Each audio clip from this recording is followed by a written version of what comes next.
സങ്കീർത്തനം 39. മനുഷ്യൻ നിഴൽ മാത്രം. ഞാൻ പറഞ്ഞു, നാവുകൊണ്ട് പാപം ചെയ്യാതിരിക്കാൻ ഞാൻ എൻ്റെ വഴികൾ ശ്രദ്ധിക്കും. എൻ്റെ മുൻപിൽ ദുഷ്ടർ ഉള്ളിടത്തോളം കാലം നാവിന് ഞാൻ കടിഞ്ഞാണിടും. ഞാൻ മൂകനും നിശബ്ദനുമായിരുന്നു.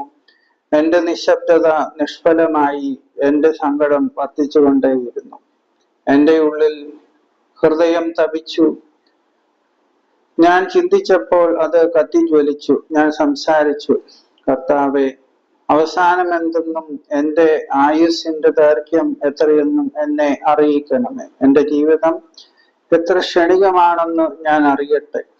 ഇതാ, അവിടുന്ന് എൻ്റെ ദിവസങ്ങൾ ഏതാനും അങ്കുലം മാത്രമാക്കിയിരിക്കുന്നു. എൻ്റെ ജീവിതകാലം അങ്ങയുടെ ദൃഷ്ടിയിൽ ശൂന്യപ്രായമായിരിക്കുന്നു. മനുഷ്യൻ ഒരു നിശ്വാസം മാത്രം.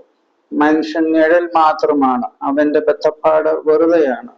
മനുഷ്യർ സമ്പാദിച്ചു കൂട്ടുന്നു, ആരനുഭവിക്കുമെന്ന് അവൻ അറിയുന്നില്ല. കർത്താവെ, എന്താണ് കാത്തിരിക്കേണ്ടത്? എൻ്റെ പ്രത്യാശ അങ്ങിലാണല്ലോ. എൻ്റെ എല്ലാ അക്രമങ്ങളിൽ നിന്ന് എന്നെ മോചിപ്പിക്കണമേ. എന്നെ ഭോഷന്റെ നിന്നയ്ക്ക് പാത്രമാക്കരുതേ. ഞാൻ ഊമനാണ്. ഞാൻ എൻ്റെ വായ തുറക്കുന്നില്ല. അവിടുന്നാണല്ലോ ഇത് വരുത്തിയത്. ഇനിയും എന്നെ പ്രഹരിക്കരുതേ. അവിടുത്തെ അടിയേറ്റ് ഞാൻ തളർന്നിരിക്കുന്നു. പാപം നിമിത്തം മനുഷ്യനെ അങ്ങ് ശിക്ഷിക്കുമ്പോൾ അവന് പ്രിയങ്കരമായതെല്ലാം അവിടുന്ന് കീടത്തെ പോലെ നശിപ്പിക്കുന്നു. മനുഷ്യൻ ഒരു നിശ്വാസം മാത്രം. കർത്താവെ, എൻ്റെ പ്രാർത്ഥന കേൾക്കണമേ. എൻ്റെ നിലവിളി ചെവിക്കൊള്ളണമേ. ഞാൻ കണ്ണീരൊഴുക്കുമ്പോൾ അങ്ങ് അടങ്ങിയിരിക്കരുതേ. ഞാൻ അങ്ങേക്ക് അല്പനേരത്തേക്ക് മാത്രമുള്ള അതിഥിയാണ്. എൻ്റെ പിതാക്കന്മാരെ പോലെ ഞാനും ഒരു പരദേശിയാണ്.